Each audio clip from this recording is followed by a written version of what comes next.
In February 1961, three adventurous rock lovers were searching for geodes near Olancha, California. They took one of their findings home and studied it because it looked pretty unusual. They managed to cut through the matrix and discovered something unexpected inside. Instead of the usual mineral formations, it had a cylindrical object resembling porcelain inside.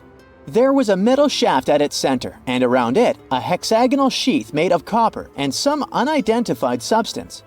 Its discoverers were hoping they had found an example of some unknown technology from 500,000 years ago. It could be proof that there was a hyper-advanced ancient civilization like Atlantis, or that time travel was real. Maybe someone came all the way from the future and accidentally dropped the item. Or maybe some intelligent extraterrestrial beings brought it when visiting Earth.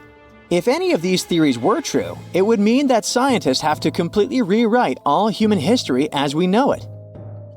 But not everyone shared the excitement, and truth seekers and alternative archaeology circles were trying to solve the mystery of the so-called Koso artifact until the late 90s with theories and debates. Then a group of skeptics took images and x-rays of the discovery and showed them to spark plug collectors. They have identified the artifact as a spark plug with corroded metal components from the 1920s and not ancient technology at all. Almost 20 years later, one of the co-discoverers of the artifact agreed to take it for inspection at the University of Washington. They officially confirmed it was a 1920s-era champion spark plug. And the stone matrix containing the artifact wasn't a geode, but a concretion. Those can form because of natural processes over decades or years, but not millennia. The Koso artifact is a good example of an out-of-place artifact, which is a thing in pseudo-archaeology. It's something found in a place or time where it shouldn't logically be. These artifacts seem too advanced for the time period they're found in. They could also mean human activity existed when humans weren't supposed to be around. The Baghdad Battery is another example of such an artifact. It was found in the 1930s by a German archaeologist and consists of a clay jar, a copper cylinder, and an iron rod going through the jar's stopper. Its top, which was broken off, probably had been sealed with asphalt. Its discoverer noticed that it had two different metals and possibly an electrolyte, which are key components of a battery. There are no ancient writings to support this theory, but when scientists ran tests and filled it with an ionic solution like vinegar or wine, it showed that it could conduct electricity. If it really was a battery from 2,000 years ago, it might have been used in ancient medical practices, or even embedded in statues to make it look like they were buzzing to impress people. Kionich, who found it, believed it was used for electroplating, a process for coating metals. Even if it was used as a battery, the Baghdad artifact could only produce a small amount of energy, around 1 volt of electricity. So, some people believe it was used as a storage container for sacred scrolls. Back in the 1930s, a couple stumbled upon something strange while walking along Red Creek in London, Texas. It was a piece of wood sticking out of what looked like an ancient rock formation.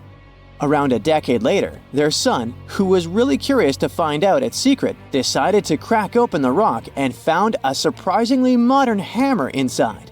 This discovery caught the attention of Carl Bau, a young Earth creationist who claimed the rock surrounding the hammer dated back to the Cretaceous period. He saw it as evidence against evolutionary theory.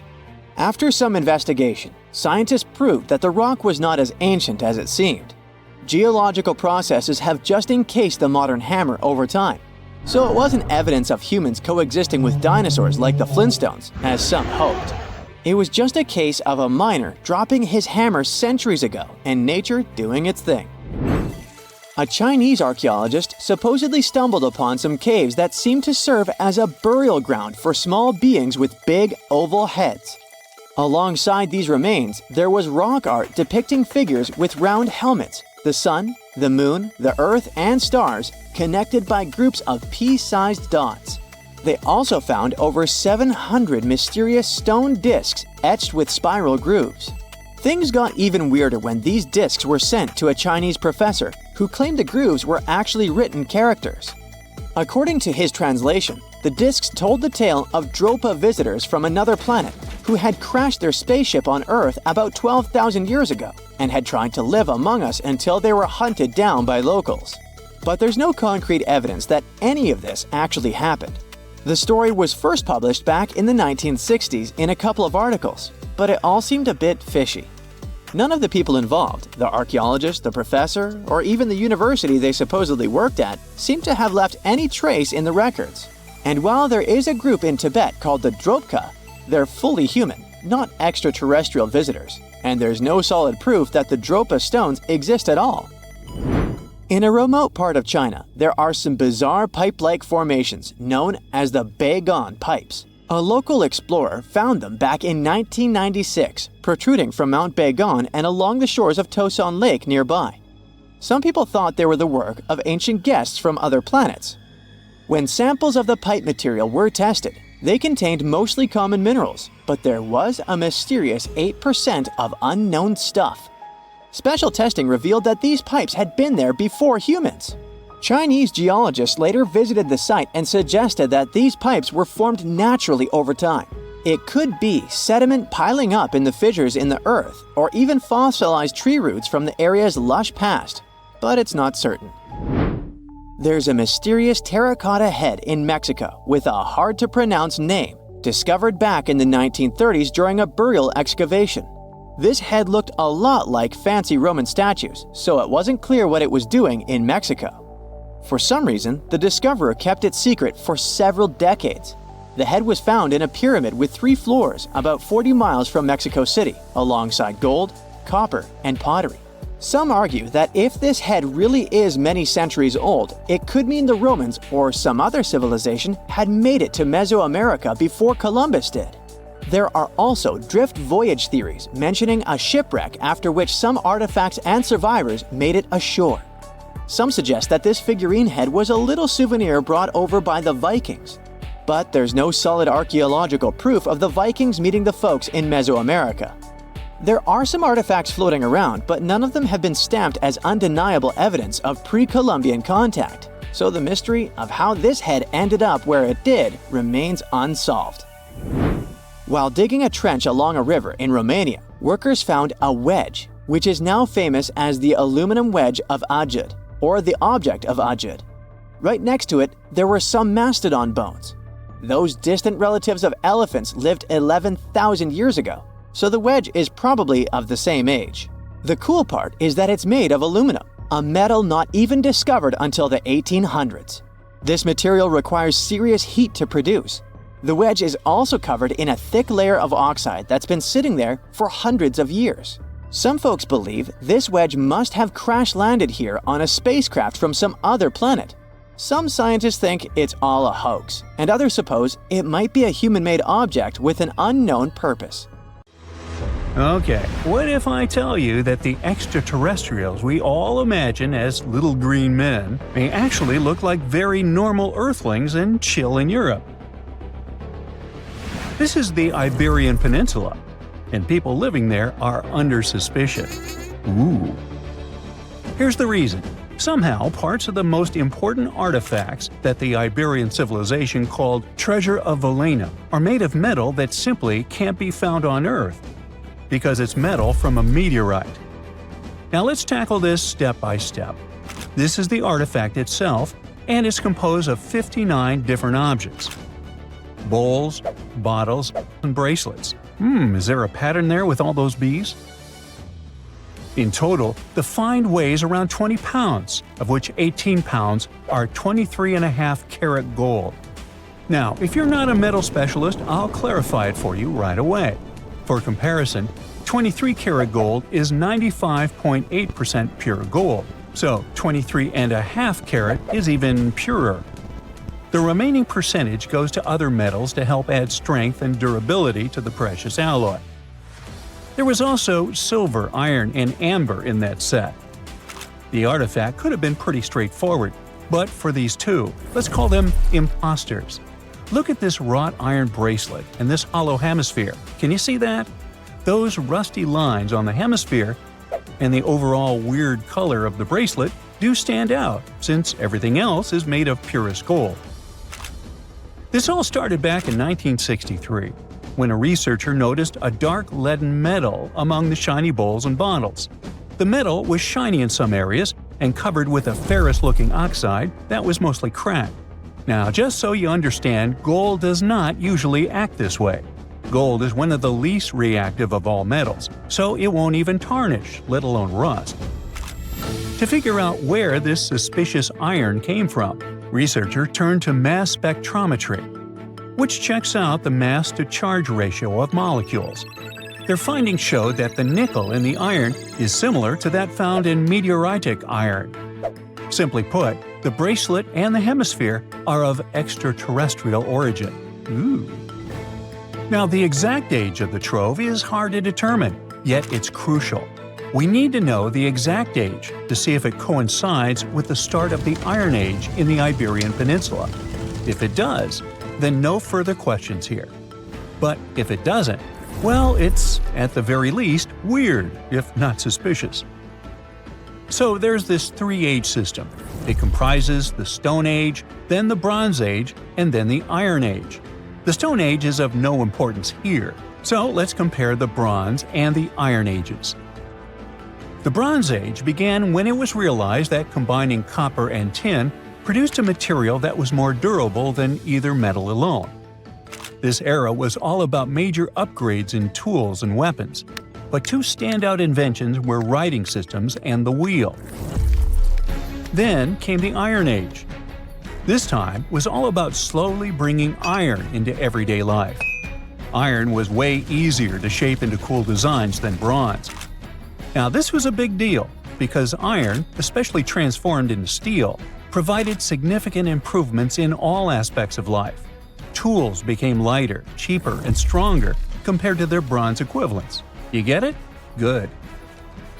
So, researchers have long debated whether the treasure dates back to the post-Archaeologic era or the latter part of the Bronze Age.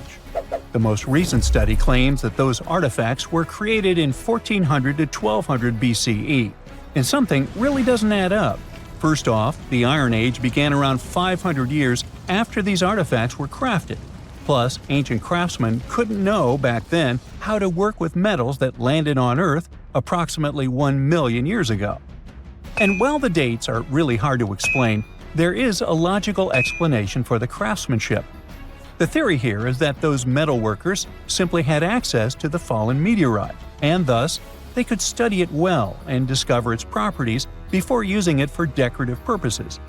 They could have figured it out through trial and error, and once they knew exactly how to work with this extraterrestrial metal, they proceeded to adorn the artifacts with it. Plus, there were the Phoenicians, who contributed to their craftsmanship. Now, it's true that the Iberian people have been processing metal and making pottery long before the Phoenicians settled on the peninsula. But the arrival of new metalworking techniques and the introduction of the potter's wheel enabled them to produce better quality goods much faster than before. So, we figured out the extraterrestrial origins of the Iberian artifacts. But guess what? This area is still under suspicion. The reason for that is the language they spoke. You see, for most modern languages people use today, there will always be some proto-language. Say for Italian, Spanish, and French, it's Latin, hence their similarities. But wait, Iberian was largely spoken where modern Spain is, so why isn't Spanish similar to it? Well, the truth is, no language today is similar to the Iberian. Maybe only the Basque language, but it's because of some similarities found in their numerical systems. Basque is classified as a language isolate, or simply unrelated to any other known languages, and the only language isolate in Europe. The Iberian language is unclassified. While the scripts written in it have been deciphered to various extents, the language itself remains largely unknown. And look at the alphabet the Iberians had. Looks like it doesn't really belong to our planet. But hold up, this one might be a bit of a stretch. When the Phoenicians came to the peninsula, they brought along their alphabet to the Iberians. But honestly, the Iberians probably weren't keen on just copying someone else's writing system, so they tweaked it until it looked completely different. Let's just say they took some inspiration and ran with it. While linguists can guess to some extent how most characters sounded, actually translating the language is still completely impossible. The Iberian language was non-Indo-European and faded away over 2,000 years ago. And there aren't any similar languages left to help us out. Super frustrating, right? Yeah. We got over 2,000 Iberian inscriptions from tombs, coins, potteries, lead plates, and even cave wall carvings. But aside from a handful of words, we're totally in the dark about what they mean. Now, if we could understand their language, we might have learned that they were great thinkers and all, but we can only contemplate the works of art they left. Iberian culture has a lot of amazing stuff made by talented artisans. We're talking about not just metalwork and ceramics, but also detailed sculptures, textiles, jewelry, and other personal bling. But here's the catch. Making all those luxury items depended a lot on a big farming class. At the heart of Iberian society, most folks were involved in farming and taking care of livestock. Depending on where you were, the types of farming varied. For example, up in the north, they were all about growing grains, while down in Valencia, they focused on producing olive oil and other agricultural aspects. In the west, raising animals was the name of the game. Still, we don't have much information about the day-to-day lives of the many people doing this essential work. Yet, on the flip side, we know a lot about the upper class of Iberian society, who control these agricultural resources and hire the artisans.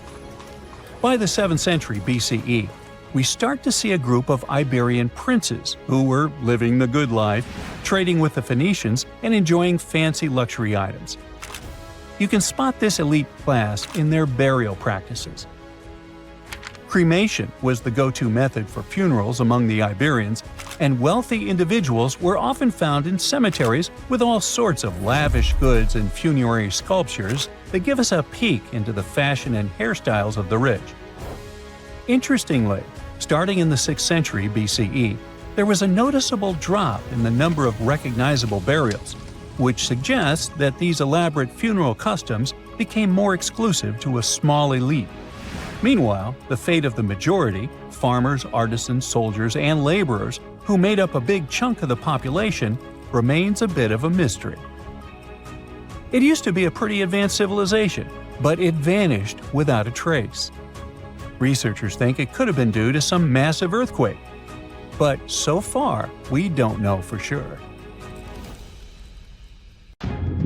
An ancient computer stood dormant underwater for thousands of years. When it was first discovered in the early 1900s, people confused it with a boring lump of metal and wood. But once it was properly studied, the Antikythera mechanism shook up what we knew of the ancient Greeks and their knowledge of astronomy. Is it really a computer? Depends on what you consider one to be. We know that the first mechanical device of this kind was designed in 1822 and could only help with simple calculation. The Antikythera mechanism also doesn't have a keyboard or screen. It's made out of 3 bronze pieces featuring intricate designs, gears that resemble those of a clock, and a ring with degrees, similar to a protractor. No other similar devices can be traced so far back in time. X-rays needed to be invented before scientists could figure out this device. They soon learned that the Antikythera mechanism was probably used to track stars and planets. Here's how it worked. Inside its wooden case were lots of tiny gears. They weren't for telling time, but rather for predicting astronomical events. It gave the user unique knowledge of where every planet, the sun, and the moon would be at any given time. By turning a button, it was set in motion, and it would show how the celestial bodies moved. One of its biggest mysteries is those planetary pointers. It's common knowledge these days that planets owe their specific movements because they're orbiting the sun for the most part. Some believe the Greeks back then weren't that advanced with their astronomy to know this. A few ancient Greek scholars proposed the idea of the sun being at the center of the known universe, but it wasn't a widely accepted theory. The reason why is simple. If the Earth was spinning on its axis and revolving around the sun, why can't we feel it move? Some parts of the Antikythera mechanism may still be at the bottom of the sea, while others may be lost forever. So we may never know the truth about its purpose. The official story about the first battery? That it was invented somewhere around the 1800s. It was made of interlaying copper and zinc discs that had a piece of cloth between them, dipped in a special chemical concoction that conducts electricity. Some archaeologists claim they've uncovered a battery 10 times older, called the Battery of Baghdad. So it could be that the technology for inventing batteries was hiding under our noses. At first glance, the ancient Battery of Baghdad looks like a random clay pot. What makes it special is its composition, a set of weirdly nested artifacts. Inside this pot was a copper cylinder, enveloping an iron rod. The rod would have poked through the jar's lid. The artist and archaeologist who found this unusual device never left a detailed account of where, when, or how he stumbled upon it. But the widely accepted theory is that the object was unearthed in what's now known as Baghdad in Iraq. Another thing most specialists can agree on is that it can be traced back to the ancient city of Ctesiphon. Its exact age, though, remains a mystery. Some say it's over 2,000 years old. Others say it's a mere 1,400 years old. Even at the later end of the spectrum, it still significantly predates the first electric battery that's just a couple of centuries old. Since there's no official record accompanying the artifact, there's a chance we'll never know what its purpose was. So where did this idea of it being a battery come from? It all has to do with those two metals found inside with differing electropotentials, which is a key component of batteries. There's also evidence suggesting that the jar once held an ionic solution, acting as an electrolyte, the substance needed in batteries to carry the electric current. Tests on the jar's corrosion hint that it may have contained substances similar to vinegar. Even if we agree that it's an ancient battery, this artifact could have only generated a mere volt or so. But the ancient humans didn't have TVs or dishwashers, so what did they need a battery for? A lot of theories came up. Throughout history, civilizations have explored the applications of electricity in medicine. For instance, the ancient Greeks found relief from pain by placing electric fish on their feet. Ow! Another intriguing idea says such batteries were placed inside statues to create a buzzing effect, adding a mystical dimension to spiritual practices. There was even an idea that suggested the battery was used in gilding, the process of coating one metal with another. This method was used by jewelers back in the day. If it wasn't used for providing electricity, the Baghdad battery was probably a container for special scrolls. Then the iron rod would have been the core for the scroll, wrapped around it before being placed inside the copper tube. In other parts of the world, it's a little coin that seems to have time-traveled. In 1957, an interesting piece of metal was discovered in Maine by an amateur archaeologist. At first, he believed it was just a basic English coin from the 1100s. Years went by before the coin was properly studied, until 1978, when a local magazine decided to feature the coin in an article titled, "Were the English the First to Discover America?" A coin expert from London took one look and knew something was off. The coin didn't look English at all, but rather like a Norse penny, dating back to the late 11th century. How did a Viking coin end up in Maine? A Norwegian coin expert then paid a visit to the Maine State Museum to inspect the artifact up close, and confirmed its authenticity. How it got there remains a mystery. Some speculate that it traveled through trade routes, exchanging hands until it wound up in Maine. Others think it might have been part of a larger Viking settlement that we've yet to uncover. But then there are the skeptics who think there's something fishy. That initial amateur that discovered the coin had some connections that could have helped him get his hands on a Norse penny. Plus, around the same time, there was a whole bunch of Viking-related hoaxes floating around. The idea of Vikings cruising around America isn't entirely new, though. Icelandic sagas have hinted at it for centuries. But it wasn't until the discovery of an archaeological site in Newfoundland that people started taking it seriously. It still doesn't confirm if the penny was legit or not. The city of Rockwall in Texas is famous for its live music and family-friendly vibe. But it got its name from a curious rock formation still shrouded in mystery. Beneath the city's surface lies a series of hard mineral stones stacked in a way that resembles a massive wall of rocks. For more than a century and a half, people have pondered the origins of this mysterious structure. Could it be the handiwork of ancient humans, left behind as a testament to their ingenuity? Or is it simply a natural phenomenon shaped by the forces of geology over millions of years? The formation has been spotted in over 10 different locations around the city, stretching both above and below ground. In their quest for answers, scientists have conducted various tests on the rocks that make up the wall. One geologist suggested back in 1901 that the formation was just a naturally occurring sandstone dike. Subsequent studies have supported this idea, with experts from the University of Texas at Dallas confirming that the rocks formed over millions of years through the deposition and hardening of sediment. Despite the scientific consensus, there are still those who believe there's more to the Rockwall formation. Tales of steps, archways, and even corridors have circulated for decades, supported by old newspaper reports and local folklore. Some claim to have seen strange markings on the rocks, while others speak of mysterious metal objects embedded in them. The scientific explanation could be that the supposed steps and archways are likely just illusions created by the natural fracturing of the rock. As for the metal objects, it's believed they are simply concentrations of iron-bearing minerals. It doesn't explicitly show ancient humans put them there. Whether the Rockwall formation was crafted by ancient hands or shaped by natural forces, it remains a cherished part of Rockwall's identity. You're heading to Spain with a team of archaeologists to try to find some ancient artifacts. You get lucky and uncover one of the greatest treasures of the Iberian Bronze Age. Iberian refers to the Bronze Age culture of Portugal and Spain.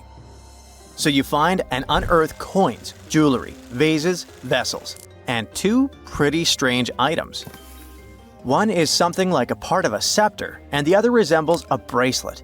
And you know what's strange about them? They're connected with space. In 1963, several miles away from the city of Villena, Spain, scientists discovered the treasure of Villena, one of the most significant gold hoards from the Bronze Age. Interestingly, are there bronze treasures from the Golden Age? Never mind. All the gold found dates back to sometime between 1500 and 1200 BCE, except for that scepter and bracelet. They were made by inhabitants of another planet, so their production date is unknown. Okay, that's a joke. However, a small part of this joke is true. When scientists studied the found gold, they discovered that those two items were made of iron. So what, you might think? Well, the catch is that in the Bronze Age, people didn't mine or manufacture iron. Work with this metal began around 850 BCE, about 400 to 700 years after the creation of the treasure of Villena. How is this possible? A clue to this mystery can be found in ancient Egypt. In the tomb of Pharaoh Tutankhamun, an iron dagger was found, which was also made of similar iron. But this dagger was much more valuable than all the others. And that's because it was made from a space object, a meteorite. Yeah, that bracelet and scepter were also made of meteoritic iron. Its difference from Earth metal is that cosmic iron has a high nickel content, so it all makes sense. People from the Bronze Age couldn't mine iron from the deep bowels of our planet, but nothing prevented them from collecting iron falling from the sky. Just imagine how cool it is to have jewelry or a dagger made of material that has traveled millions of years through the vast expanses of space. Perhaps it even contains particles of an ancient extinct star. Today, these two artifacts from the treasure of Villena are the oldest recorded items in the Iberian Peninsula made of meteoritic iron. Now, with everything in its place, you can turn your attention to all the wealth of the treasure of Villena. It contains 66 items: bowls, bracelets, bottles, gold jewelry, 3 silver bottles, and an amber gold button. 22 pounds of ancient gold. People hid it, and only after 3,000 years we were able to discover it. This archaeologist's dream can be found in the Villena Museum, where exhibits from different time periods are presented, from prehistoric times like 50,000 years ago to the present day. Items from the Iberian period, from the Roman period, from the Arab civilization. You can find not only jewelry and coins, but there are also remnants of columns, ceramics, and other architectural artifacts. The collection is considered one of the most important prehistoric treasures of Europe. And the coolest thing is that you can see it all with your own eyes for just €2, which is about $2. Go to Vienna, find the museum, and enjoy. Hey buddy, I heard you have a metal detector. Could you help me find a hammer I left somewhere in the field? Your old farmer friend asks.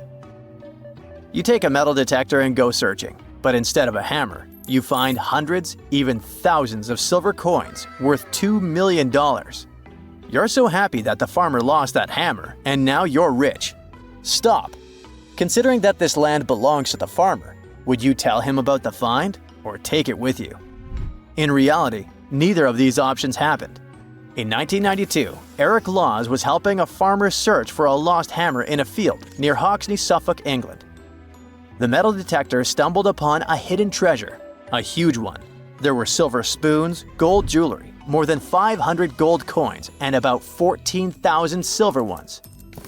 Eric Laws accidentally discovered the largest collection of gold and silver from the late Roman period in Britain. Unfortunately, or perhaps fortunately, he and the farmer didn't receive the treasure. It's now in the British Museum. Let's move away from the farmer's field to somewhere on the Mediterranean coast. Imagine you're a scuba diver. There was a strong storm yesterday, but now with the water calm, you dive in and discover the seabed covered with gold dinars. This story happened in 2015. The coins which the storm brought to the shore might have been minted even before the First Crusade that started in 1096. This collection is one of the most impressive archaeological finds in the world. All these treasures surely can make the heads of those who find them spin, but they end up in a museum. And that's a good thing, because such wealth can drive a person crazy. A metal detector and a diving suit helped people discover ancient treasures. What's next? How about a dog? Yes, it could be perhaps a great replacement for a metal detector, by the way. So in 2013, two people were walking their dog in Northern California on their property. Suddenly, they discovered a rusty can filled with coins minted from 1847 to 1894. There were about 1,500 coins, and they all were gold. Another chance for a carefree, rich future? Not this time. The find caused a lot of controversy among specialists. There was one version, according to which these coins could have been stolen from the US Mint. But later, the US Mint debunked this suggestion, as they'd never had this gold in their storage. Anyway, it's interesting what the point was in hiding it all in someone else's yard. Some thief risked their freedom and life to get rich. When they succeeded, they just hid the coins as if they never existed. What a strange deal. Coins, jewelry, meteorite items, it's all cool. But let's end our video with something grand and epic.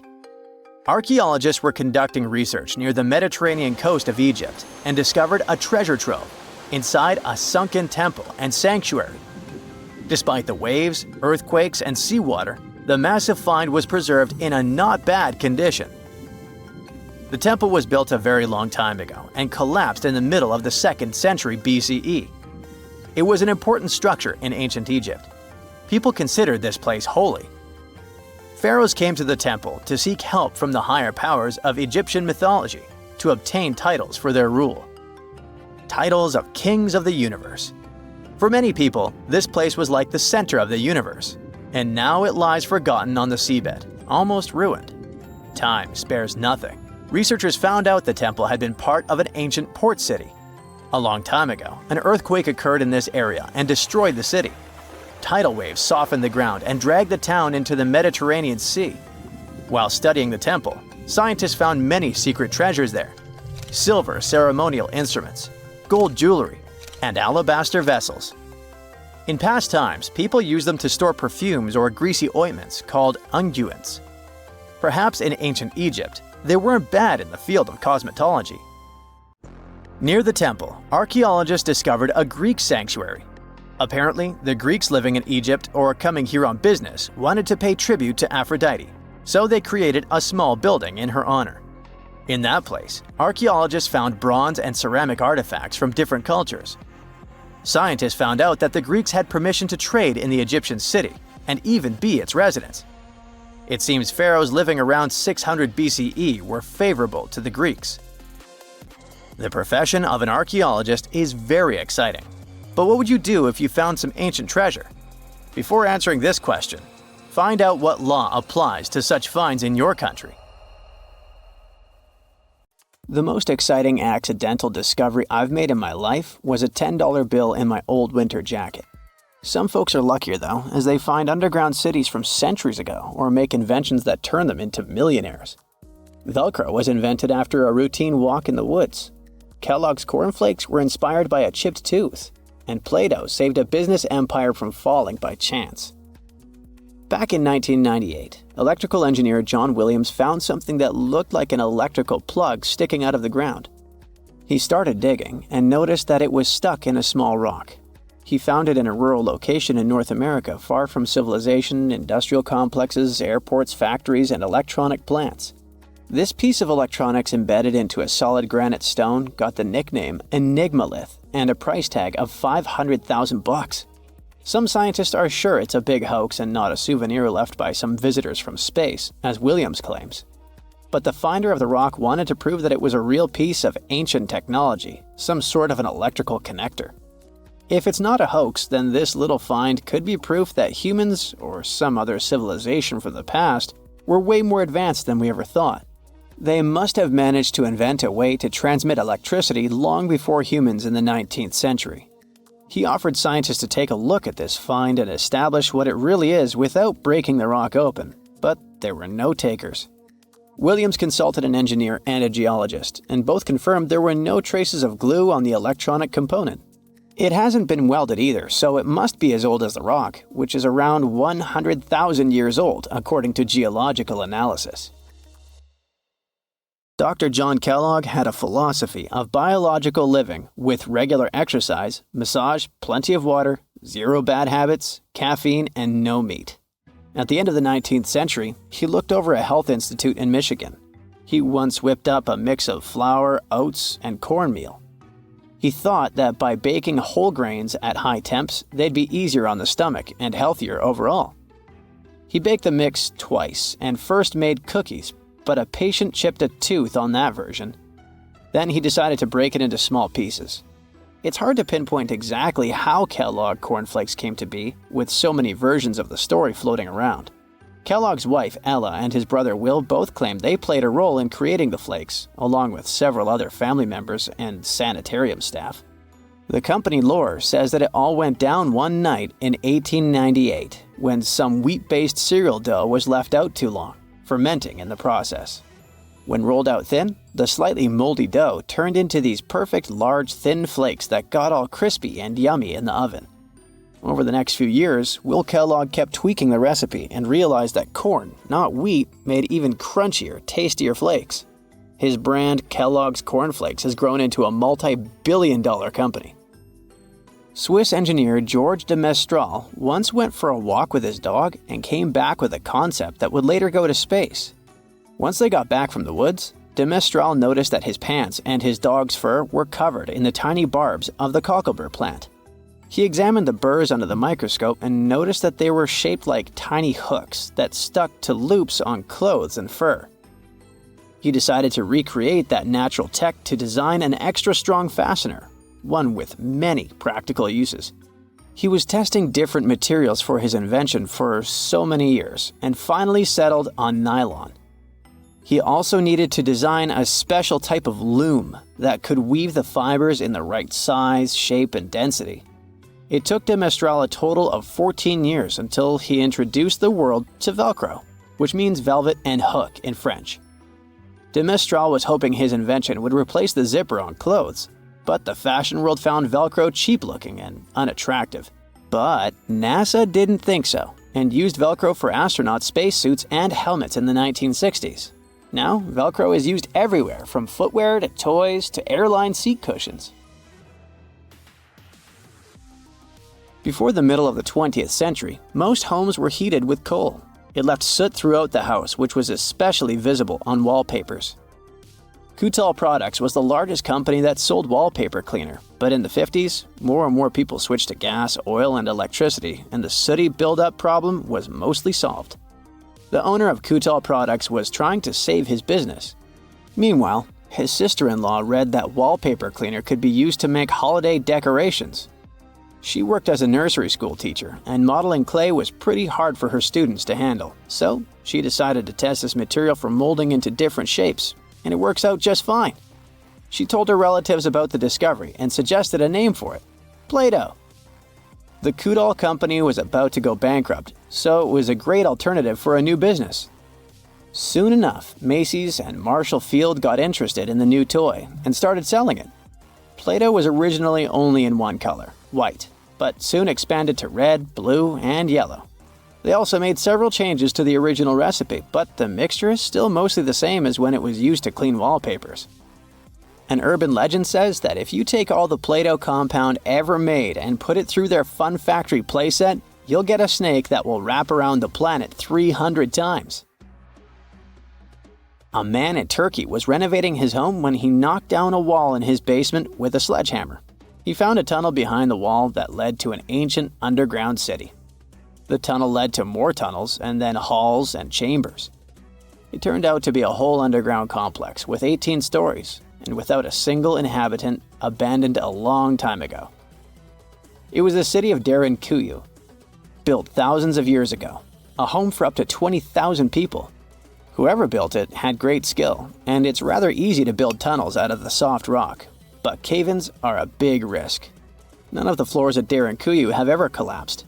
The city had a complex ventilation system with over 15,000 shafts. The upper levels had the best ventilation and were used for living and sleeping quarters. The lower levels were mainly used for storage, but they also had a dungeon. In between, there were room for domestic animals, a school, a convent, and small churches.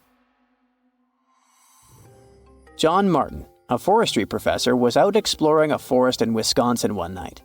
He was shining a UV flashlight up into the canopy to spot lichens, fungi, plants, and frogs that glow under the UV light. Then suddenly, he heard a flying squirrel chirping at a bird feeder, pointed the flashlight at it, and saw it light up pink. The professor told his colleagues about it, and they decided to investigate further. They checked out some flying squirrel skins at museums to see if this pink glow is a common thing among them. It turns out that almost all of the flying squirrel specimens they looked at had the same pink fluorescence. Non-flying squirrels didn't glow at all.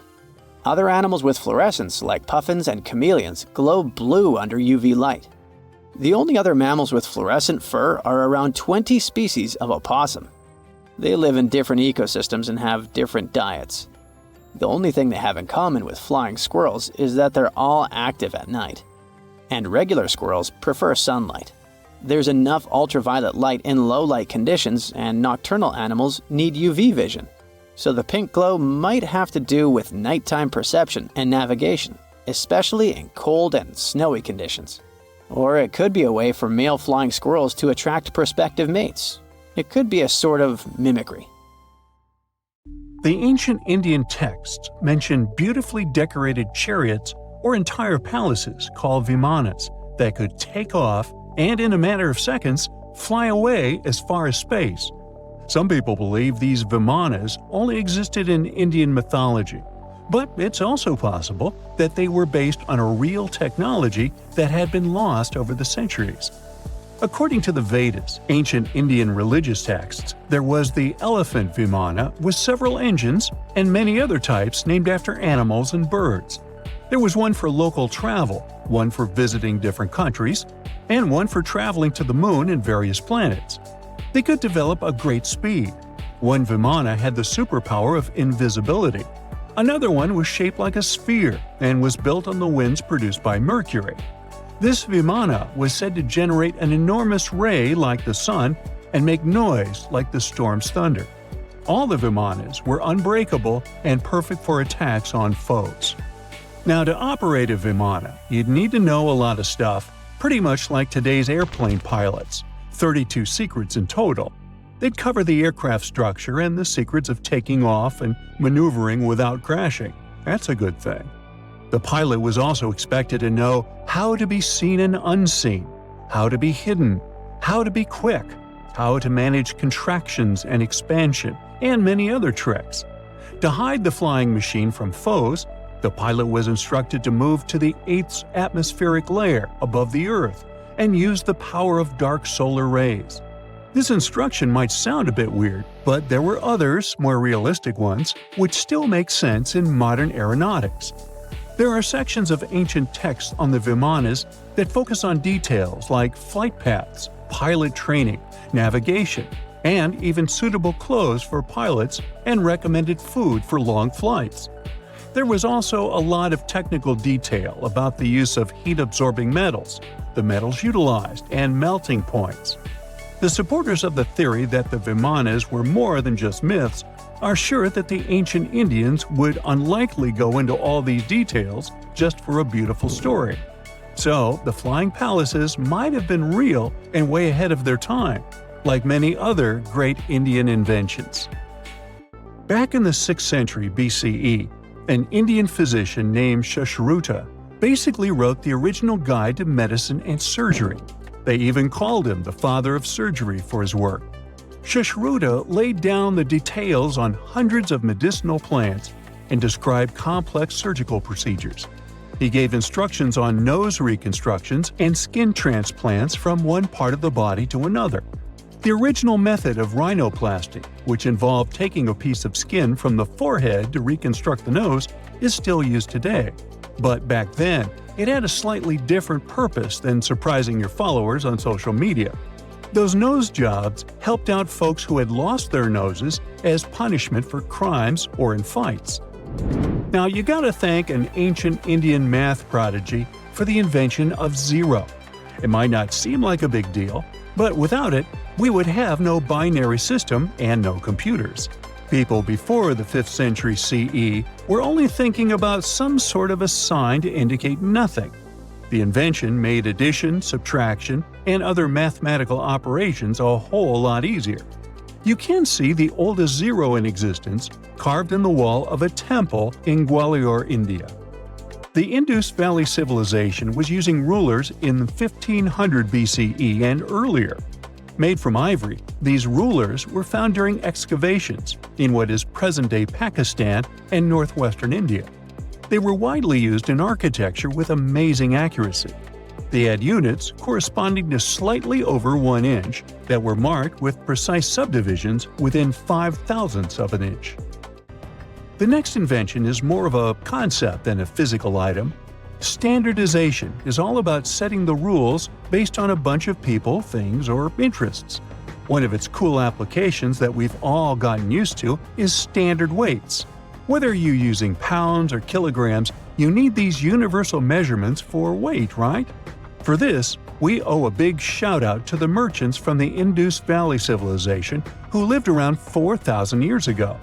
They were measuring everything from food grains to fancy luxury goods using these standardized weights. And their weights had decimal and binary mathematical systems going on. They didn't have high-tech gear, but they pulled off some serious precision using complex calculations and even sand for construction. Their art of standardization made its way to Persia and Central Asia, basically becoming the global weight-watching standard. So if yoga is your go-to exercise, you definitely have a personal reason to appreciate the ancient Indian geniuses. Over 5,000 years ago, during the rule of the Indus-Sarasvati civilization in northern India, yoga was first mentioned in the Vedas. Yoga was refined and shaped over the centuries until it grew into a massive teaching with over 200 sacred writings dedicated to this way of obtaining enlightenment. At the beginning of the current era, yoga got a new trajectory thanks to a Hindu writer who laid down a system of yoga in his text, the Yoga Sutras. It became a whole-body rejuvenation, a life-extending practice with poses that you are still doing on the mat today. Yoga has reached the Western world only in the 19th century, and it caught on like wildfire. Chess, the all-time top game for intellectuals, is also an Indian invention. Its ancestor was called Chaturanga, and it was a strategic board game that started gaining popularity around 3,000 years before the current era. This early Indian version of chess was played by 4 people, not 2, and had 64 squares. Each player had 8 pieces, ranging from pawns to kings, bishops to knights. And there was no standard 6-faced dice. They rolled with an oblong one. Players facing off were actually allies, forming 2 teams based on the direction they sat. Chess, that we know and love today, was first mentioned in ancient Indian literature in a legend. It said that the wife of a villain called Ravana had invented the game to amuse him. Now, the word shampoo comes from the Hindi word, which means to soothe or knead. The substance was invented in India in 1762 and was originally used for head massages, hence the name. The first shampoo was made of natural oils and herbs. British traders fell in love with the idea and brought it back with them to England. It took years for the original head massage oil to evolve into shampoo as we know it today, but it's still an Indian invention. Unlike the ancient Greeks, who wore animal skins, the Indians started cultivating cotton back in the 5th and 4th centuries before the current era. They used cotton threads to produce fabrics that soon became a huge hit in the Mediterranean and beyond. Jute and wool also have their origins in India. Cashmere, the finest and most exclusive type of wool, actually comes from the Kashmir region of India. Buttons that sit proudly on that cashmere cardigan of yours also have ancient Indian origins. Some 5,000 years ago, the Indus Valley civilization started cutting seashells into geometric shapes with tiny holes in them. First, they were just decorations, but then people started using them to fasten clothes. Now, when you think about radio communication pioneers, Marconi's name usually steals the spotlight. He got a Nobel Prize in Physics in 1909 for his groundbreaking radio work. But there's an unsung hero in the radio waves game, and his name is Sir Jagdish Chandra Bose. He spilled the beans on radio communication way back in 1895. He shot an electromagnetic wave across 75 feet at the town hall in Calcutta, and it went through walls, rang a bell, and even set off some gunpowder. Marconi took a page from Bose's book, using his invention, the Mercury Coherer, as a blueprint for his own two-way radio. Bose didn't patent his genius creation, so he only got his credit a century later. Archaeologists have been studying Petra in Jordan for 200 years, and in 2024, they found something they had never seen before. It's a tomb with at least 12 complete human skeletons and artifacts that are over 2,000 years old right in front of the treasury. Bronze, iron, and ceramic items were placed with the deceased, which shows how people honored their loved ones when they passed away. It's a rare chance for scientists to learn more about the Nabateans, an ancient group of Arabian nomads who built Petra. The objects found in the tomb under Petra's treasury are in amazing condition, but the skeletons became fragile because it's damp inside the tomb. They plan to study the remains and extract DNA to see if the people in the tomb were related. While some scientists are solving tomb mysteries, others have trained AI to find new ancient sites for them.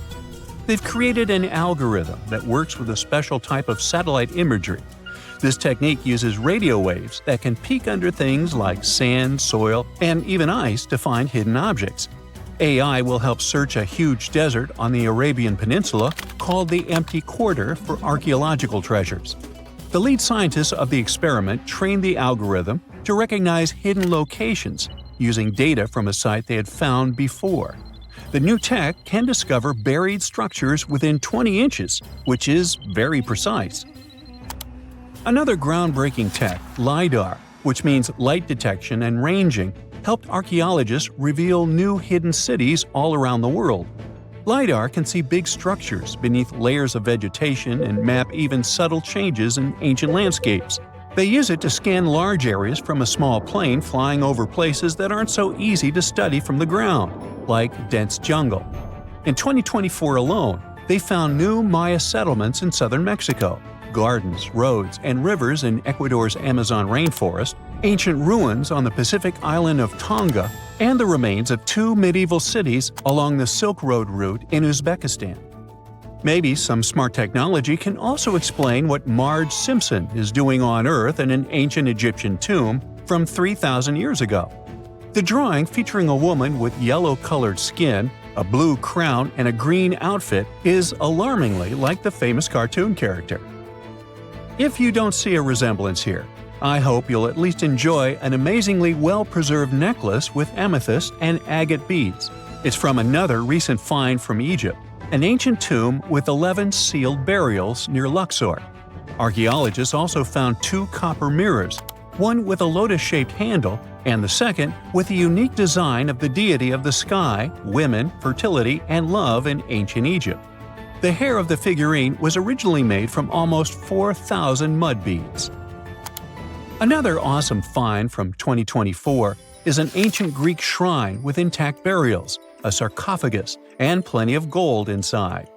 They think it was built before the year 300 before the Common Era, and the marble lions, also found inside, were made from the same marble as the Parthenon in Athens. Greece is so full of ancient treasures that the city of Thessaloniki will house around 300,000 of those artifacts in their new subway system. Meanwhile, archaeologists in France have found a monument unlike any other, and they can't figure out what it was used for. It's direct proof that people used to live here between the Neolithic and the early Iron Age periods. The coolest part is a monument made of 3 unique shapes that fit together like puzzle pieces. Some gravel found in the monument could mean there used to be a wooden fence called a palisade. People who built it probably used it for protection or decoration. The team studied the layers of soil around the monument to learn more about its origins. The only tools found so far were sharp flint stones, not the cartoon characters, which were used during the Neolithic period. The next step will be radiocarbon dating to figure out exactly how old the site is. Now, the oldest saddle ever found so far was found in the grave of a woman near the edge of the Taklamakan Desert in northwest China. This saddle is the oldest ever discovered. It was crafted from pieces of leather that were sewn together and stuffed with straw and animal hair to make it soft. Now, normally, things made from natural materials like this don't last very long because they rot or fall apart. But the Taklamakan Desert is so dry that it helped preserve the artifact. The herdswoman who used the saddle was buried in her full riding attire, so this proves that not only men used saddles and took part in herding and traveling. Now let's shift to Guatemala, where an ornate jade mask made by the ancient Maya people was waiting for centuries to be discovered. Scientists use radiocarbon dating to figure out the age of the mask. They believe the mask may represent a Maya storm deity, a powerful figure in their mythology. These kinds of masks were often made to honor Maya royalty, and they were placed in the tombs of kings and queens when they were buried. The king's tomb was also decorated with carvings made using tools crafted from volcanic obsidian. After 15 years of searching, scientists may have finally figured out where the altar stone of Stonehenge comes from. They compared the tiny minerals inside the altar stone with rocks from many places in Wales and England and ruled out lots of spots. Then they found the perfect match with a place in Scotland, more than 466 miles away from Stonehenge. This area might even be Orkney, a group of islands in the far northeast of Scotland where a lot was going on during the Neolithic period. The big question now is how ancient people moved such a massive stone so far.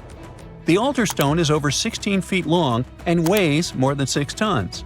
The new theory is that they might have used boats to carry it across the coastline and rivers. Once it was close to Stonehenge, they theoretically dragged it across the land using wooden sleds, ropes, and a lot of teamwork. Meanwhile, in the north of France, an ancient home popped to the surface during the construction of a new house. It turned out to be a luxury urban house for the elite from the 2nd century of the Common Era. The inside of the house was destroyed by a fire, but under the destroyed layer, there are beautiful real-size fresco paintings. Turkish archaeologists unearthed the arm and foot bones of elephants that lived around 9 million years ago. They also found fossils of early horses, giraffes, and even saber-toothed cats. They've already identified 43 distinct types of animals from this site and collected more than 4,000 fossils. One more cool find from Turkey is a 64,000-year-old workshop inside Enkaja Cave. It looks like people used it for 24,000 years non-stop. There are some tools inside, like flakes and blades, which were made inside the workshop. In eastern Turkey, a farmer accidentally found a 1,000-square-foot mosaic from the late Roman or early Byzantine period just beneath the dirt. Experts say it's a one-of-a-kind thing from this region, and it's still in one piece after all this time. The pattern shows dozens of trees, plants, and animals that were found in ancient Turkey. There could be more treasures in the area, so they plan to keep digging. Our final stop will be in Sicily, where archaeologists uncovered a huge ancient thermal complex. Inside, they found 2 rooms with floors covered in colorful mosaic designs, along with a large courtyard surrounded by arched wings. As they kept digging, they discovered more parts of the ancient city. They found new roads and the remains of a huge complex, along with stretches of old stone walls that were part of the city's fortifications. These discoveries are helping scientists imagine what the city might have looked like during ancient times. No one knows for sure whether the bathhouse was built by the Greeks or the Romans, since both civilizations lived in Sicily long ago. It's 1898, and you're taking part in excavations in Saqqara. This place, not far away from Cairo, is full of ancient tombs and pyramids. You're in your Indiana Jones mood and hope to find something really phenomenal to become famous. Gold, manuscripts, treasure maps, mummies of famous pharaohs. Wait, a wooden bird? You're really disappointed as it looks like a regular toy. An old one, but still. Little do you know that years later, someone would propose that your bird was actually an ancient monoplane. So the artifact, nicknamed the Saqqara bird, is made of a sycamore tree. The birdie has a wingspan of just 7 inches and weighs around 40 grams. A perfect original souvenir from Egypt, I would say. It's over 2,000 years old and looks pretty plain, without any carvings of feathers or other intricate ornaments. It has a beak and eyes though, which makes our find look like a hawk, the emblem of the deity Horus. Its tail is rather unusual as it's squared, looks weirdly upright, and it seems like the sunken part of it was the place for a now missing piece. Humans love solving a good mystery, so there have been several attempts to explain the use of the birdie. First, quite simply, is that it was a ceremonial object. The second idea is that it was a toy for a child from some well-off family. It could have been some sort of boomerang, which was a popular concept in ancient Egypt. Then there was a theory that the bird had been used as a weather vane. But this one has been debunked as the figure doesn't have any holes or markings, except for the one made at the museum in Cairo to fix the exhibit on a stick. So there was no way to hang it in the past. Almost a century after the bird was found, Egyptologist Dr. Khalil Masiha proposed a new theory that it could have been a model of a monoplane. He believed the bird was missing a horizontal tailplane. Otherwise, it had its wings set at a right angle, similar to that of modern planes. It could have worked to generate the aerodynamic lift necessary for flights.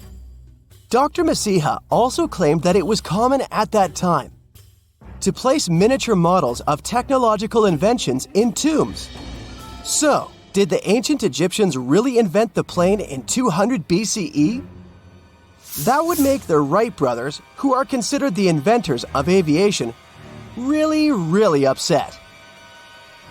They made one of their first flights only in 1903. There's just one way to know for sure, and that is to test the model. But you know, the ancient museum in Cairo would unlikely let one of their cherished exhibits fly around like a toy. That's why glider designer Martin Gregory built a similar model, this time of balsa wood, and concluded that even with the missing tailplane, the plane wasn't much of a flyer. Case solved? Not really. This didn't sound convincing enough to the History Channel, so they invited an aerodynamics expert to build another replica of the bird. He tested it in weather conditions similar to those in Egypt and was impressed with the little plane's abilities. So, if they did invent the prototype of a plane back in the times of pharaohs, it would be a good example of an oopart. That's an out-of-place artifact, an object that's way ahead of its time in terms of technology or history. And the Saqqara bird isn't the only example of such a revolutionary concept. In 1901, a group of divers retrieved the Antikythera mechanism from an underwater shipwreck near the Greek island of Antikythera. It's been dubbed the world's first analog computer, and it's currently dated around 100 BCE.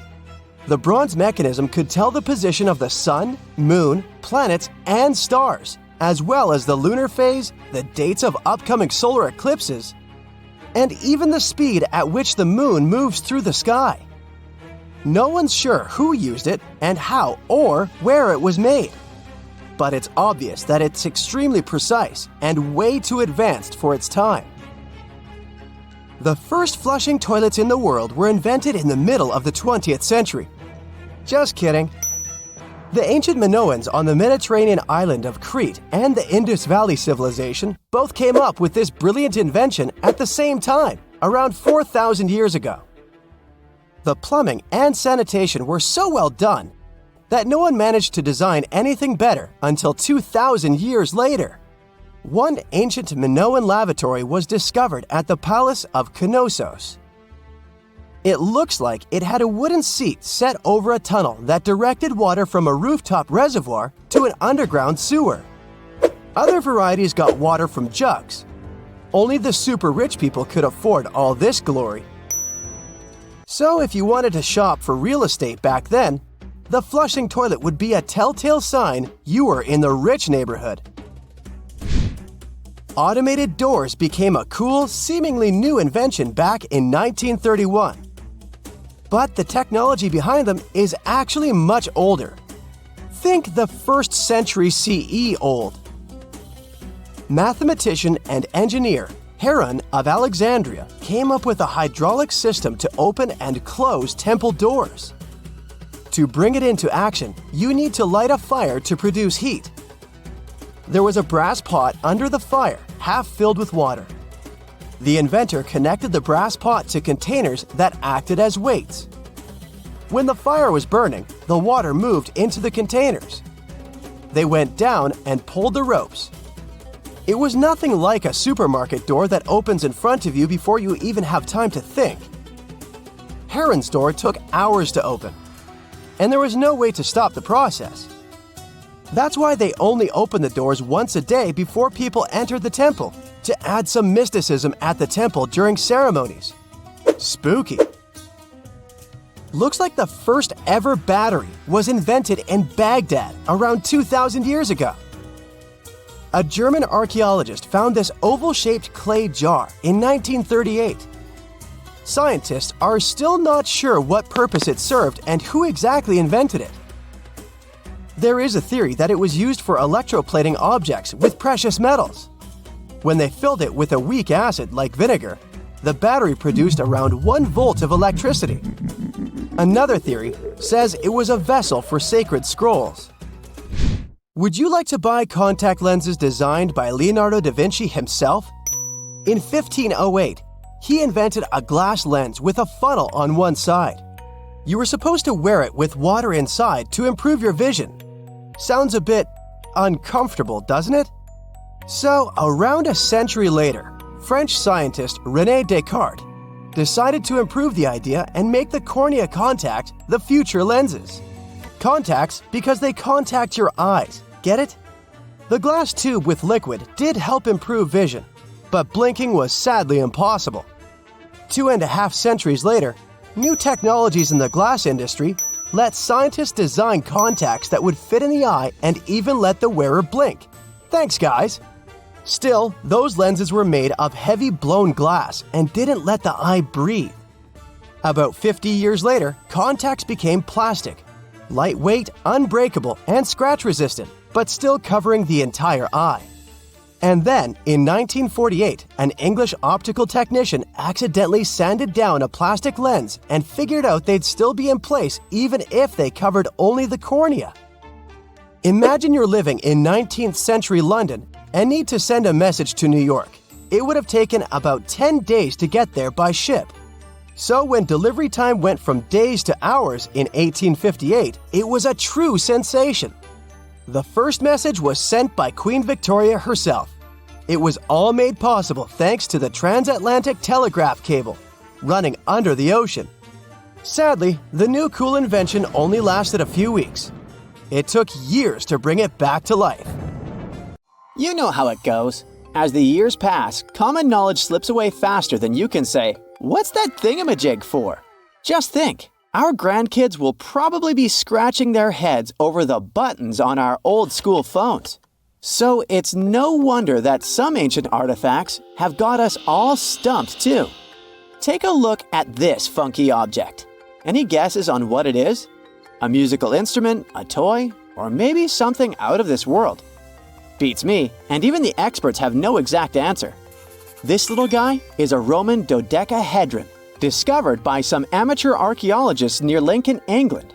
It's shaped like a fist and made of a mix of metals. Now, as for what this thingy was used for, that's the million-dollar question. Supposedly, these guys were all the rage back in the day in northern Gaul and Roman Germany. According to some ancient maps, similar dodecahedrons have turned up in Europe, Britain, and even along the maritime Silk Road in Southeast Asia. The plot thickens as more and more of these dodecahedrons pop up. Some had wax inside, leading scientists to think they were candle holders. Others think they might have been used for knitting gloves, since none have been found in warmer regions. There's even one found in Geneva with zodiac signs etched on it, sparking some woo-woo theories about fortune-telling. And now a fresh discovery has got everyone's head spinning. Could this be some kind of sacred tool for the Romans? Who knows? Maybe it's the first multi-tool ever, invented way before Swiss Army knives were a thing. Carved stone balls from Scotland are another historical mystery.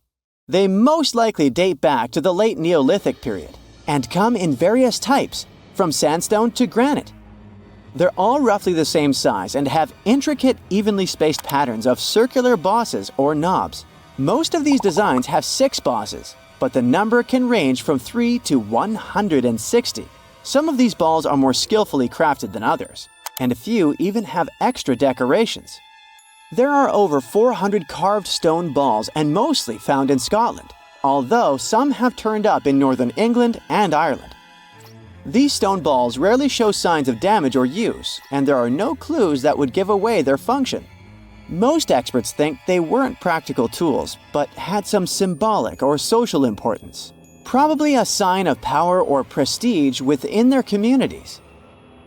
The Fulton drums are the 3 stone cylinders from Neolithic Britain, discovered in the late 19th century in a burial mound in East Yorkshire. Nothing similar has been found anywhere else in the British Isles from any prehistoric period. Each drum is decorated with unique designs covering the sides and domed tops. The decorations are mostly geometric, arranged in panels with stylized human faces peeking out from 2 of the drums. Recent studies of the artifacts using new technologies show that the designs had been carved and recarved over time. A team of experts also analyzed the composition of the drums, and it turns out that they were made from local chalk. In the late Bronze Age in Europe, long before coins became common, finely crafted metal objects served as portable wealth and symbols of high status. Across Europe, archaeologists have found all sorts of artifacts, from gold adornments worn by elites to large bronze cauldrons used in feasts. Beautifully decorated gold rings discovered in Wales are among these items. They're known as lock rings and may have been used to hold hair. Now they're flattened after spending nearly 3,000 years underground. They used to have cone-shaped openings at each end. They were found at different times, but were likely worn as a pair and buried together in a single hoard. Other Roman artifacts made of the copper alloy were first catalogued as lunate pendants. But during a recent re-examination, experts found that these items were actually small mortar and pestle sets, known as cosmetic grinders. They were used to grind minerals for makeup and were specifically designed for applying liner and shadows to the eyes. They were mistaken for pendants because of suspension loops that allowed them to be carried on a cord. These cosmetic sets from the 1st century of the current era were unique to Britain. They prove the influence of imported cosmetics and beauty trends from the Mediterranean and Roman provinces, including Egypt. The Salzburg Cube, also known as the Wolf's Egg Iron, was discovered in the late 19th century in Austria. It doesn't really look like a cube, but is more like a rounded object with 2 flat sides. Down the middle, it has a groove, and the surface is covered with pits and craters. Workers accidentally found this artifact when they blew apart a piece of coal. The coal seam it came from is thought to be over 60 million years old. The Salzburg Cube moved between museums, mysteriously vanished in the early 20th century, and then showed up again. Some researchers thought it must be a Victorian-era candlestick holder, but still, no one knows the true story of the cube or its current location. Archaeologists have unearthed an incredible historical find in Pakistan, an ancient sphinx estimated to be around 12,500 years old. The region where it was found was once a busy center of the ancient Indus Valley civilization. It had advanced urban planning, intricate art, and sophisticated drainage systems. The discovery of the ancient Sphinx is a good example of their progressive art. We all know of the Great Sphinx of Giza, but what was the significance of the Sphinx in the Indus Valley culture? Their Sphinx has designs and carvings that show scenes with their daily activities, which means it may have had a more complex role than a symbol of power or guardian. It could stand for a balance between humans and nature, or even a deity associated with agriculture. Areca in Chile sits on the sandy dunes of the Atacama Desert, known as the driest desert in the world. Long before this coastal town was built in the 16th century, the Chinchorro people called this region their home. Archaeologists found hundreds of their mummies. Radiocarbon dating showed that these mummies are over 7,000 years old, which makes them 2,000 years older than the famous Egyptian mummies. The Chinchorro used special techniques to preserve the mummies, not just relying on the dry climate for that. And unlike the Egyptians, they didn't just do it for the elite members of their society, but for everyone, no matter what age or status they had. The local people living in Areca now are so used to finding mummies in their backyards that they don't feel weird about living among them. In the winter of 1850, a powerful storm with extra high tides hit the west coast of Orkney, Scotland. The wind and waves ripped away the surf, covering a mound, and revealed stone-built structures beneath. A local antiquarian decided to dig up the village that he thought was from the Iron Age. He managed to unearth the remains of 4 houses and many artifacts from 2 villages. The villages had been buried under sand, so everything was really well preserved. Carbon dating wasn't a thing back then yet, so it was tricky to tell the exact age of the villages. Almost a century later, with new tech, researchers were finally able to tell that the place was actually from Neolithic times. You can still see stone dressers and box beds in the prehistoric houses.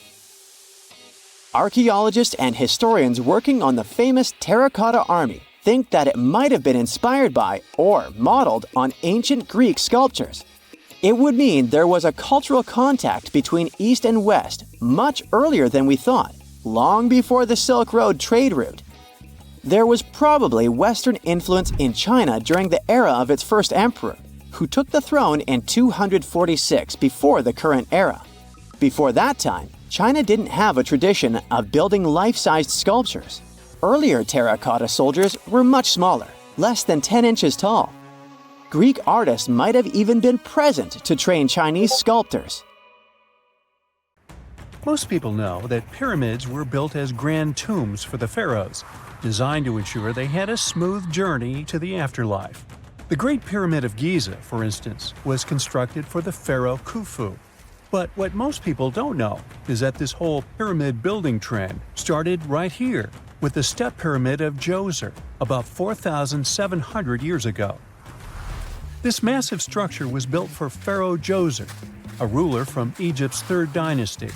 It rises 7 layers high above the ground and stands about 200 feet tall.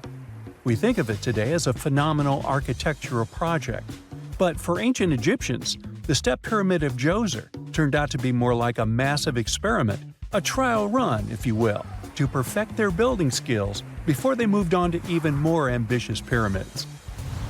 Reaching new heights is super exciting, but the real mystery is what is going on below the ground.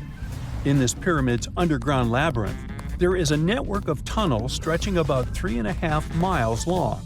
And some researchers believe these tunnels might have been part of a sophisticated water system that could completely change what we think about pyramid construction. Let's talk about this massive complex located in Saqqara. Surrounding the pyramid, there's what's known as a dry moat, a continuous trench that is up to 164 feet wide and almost 2 miles long. It forms a sort of rectangular shape around the pyramid. This trench has an average depth of about 65 feet. Now, if you were to add up all the earth and rock they dug out to create this moat, it would be about 10 times the volume of the step pyramid itself. For the longest time, people just assumed this trench was nothing more than a huge quarry, a place where they dug up stone and clay to build the step pyramid. Makes sense, right? But when you take a closer look, it doesn't add up. The trench is too narrow and deep to be practical for mining, and its layout doesn't match anything we know about ancient Egyptian quarrying methods. Plus, some sections of the trench are actually covered with a rocky ceiling, which would have made it nearly impossible to use as a quarry. Another theory suggests that the dry moat had some kind of spiritual significance. Maybe it was a sacred place, where souls of nobles gathered to serve the late king in the afterlife. There are even niches in the walls that work as a hint at this spiritual function. But most researchers believe that this purpose likely developed much later, long after the complex was built for Djoser. So, what was the moat really designed for? In 2020, a researcher came up with a pretty intriguing idea. It is possible that this trench was actually designed to collect and manage water, especially after heavy rainfalls. Now, that makes sense when you consider the location. The moat sits in an area that could easily have been flooded by runoff water from nearby plains. This could also explain why the trench wasn't used for new graves until much later when the climate became drier and less prone to flooding. The story becomes even more intriguing, as this trench appears to be part of a larger, more complex hydraulic system within the Djoser complex. It is like the trench has several compartments, carefully carved out of the rock and connected by tunnels. These compartments likely served as a part of a water treatment system, where water would flow from one compartment to the next, getting cleaner as it moved along. Now, here is where things start to tie into the pyramid itself. The Djoser complex has a series of underground shafts, and some researchers think that water from the moat's deep trench might have been used to power a hydraulic lift system, and this giant water-powered elevator could have been used to raise the heavy stones needed to build the pyramid. It worked like a volcano, but instead of lava, water did the heavy lifting. Imagine a big deep hole in the ground at the center of the pyramid site. Inside this hole, there was a huge wooden platform, kind of like a giant raft that could move up and down. When the workers wanted to lift a heavy stone, they would fill the hole with water. As the water rose, the wooden platform started to float up, carrying the stone with it, almost like a giant water-powered elevator. When the stone reached the right height, the workers slid it off the platform and onto the pyramid. The idea is that water from the deep trench, after being cleaned and filtered, would flow into these shafts. A massive float, possibly made of wood, would then rise as the water filled the shaft, lifting the stones up to where they were needed for construction. Once the stone was in place, they'd let the water out, lowering the platform back down to the bottom, ready to lift the next stone. This fancy hydraulic lift system could have been a game changer, making the whole building process a lot faster and more efficient without using a lot of workforce. It is like the ancient Egyptians were already embracing the whole idea of work smarter, not harder. But of course, not everyone is on board with this theory. Some experts argue that the area where the step pyramid of Djoser was built couldn't have held enough water from occasional rains to maintain such a fancy hydraulic system. The main theory suggests that, in the past, there might have been some kind of lake nearby that would have filled up after a period of rain, and this lake could have supplied water to the complex's hydraulic system. But there is no mention of such a lake in any ancient Egyptian writings, so it might be more of a what-if situation than a reality. And then there's the issue of the hard work itself. Remember when I said this method could have allowed the ancient builders to raise stones with far less effort? Well, that might not be entirely true. According to some experts, just building this hydraulic device would have required a lot more heavy work than simply moving the stone blocks using good old-fashioned manpower. And let's not forget, the step pyramid of Djoser is like a baby pyramid compared to those that came later. The stones used for Djoser's pyramid weighed, on average, about 660 pounds each, which is nothing compared to the more than 2.5-ton blocks used later for the pyramid of Chephren. If this cool water lift theory gets completely ruled out, we still need to explain how this pyramid was built in the first place. To answer that, we need to rewind a bit and talk about the original plans. See, before Djoser's tomb became a pyramid, the idea was to construct a simple mastaba. This type of tomb was pretty common in earlier periods, a flat-roofed rectangular structure with sloping sides. But after the original mastaba was finished, they decided to expand it a bit by adding more layers on top.